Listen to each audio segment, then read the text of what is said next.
I've just found something in my grandmother's attic. It's a letter written to her by her brother from a long time ago. Would you like to listen to it?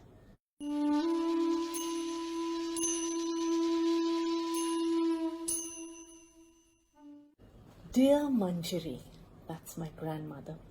I hope this letter reaches you when we are so far from each other. How many lands and countries and waters of the high seas must have travelled through. Now that I've been here in Glasgow for a year, I am just beginning to realize what a long journey it has been. How are you? You were my great support when I had wanted to travel the world, dreaming from our little village in the Arabian Sea. I hope father and mother have forgiven me for leaving the house against their wishes. Getting a job on the ship was easy enough, and there were just so many young men like me on the ship. Chinese, Arabs, Africans, Ceylonese. The beginning it was difficult to understand each other. Now I know words from so many languages. Who would have thought? The Sahibs called us Lascars. It was hard work, sometimes up to 18 hours each day. Had to get used to different kinds of food as well. But how could I be fussy about what I didn't eat when only the sea can hear you? And sometimes we got so tired we didn't even taste what we ate. So many of us fell ill, TB, bone disease, seasickness all the time. Some of the men had never even seen the sea before. I felt like a veteran, having been out fishing with father, and I was given duty on the decks, fresh sea air. The others were cooped up day after day, putting coal to stoke the fires. The bunker men, they were called. Worst job of all. It gets so hot in there, you want to jump off the ship into the waters all around.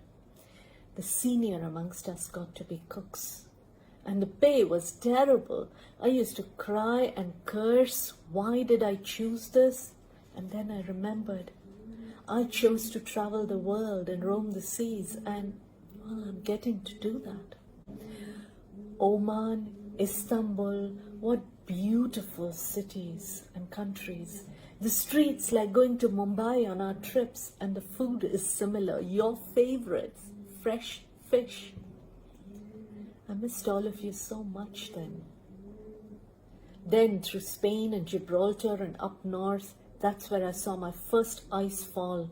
We had to duck and hide in our cabins or it would crack our heads.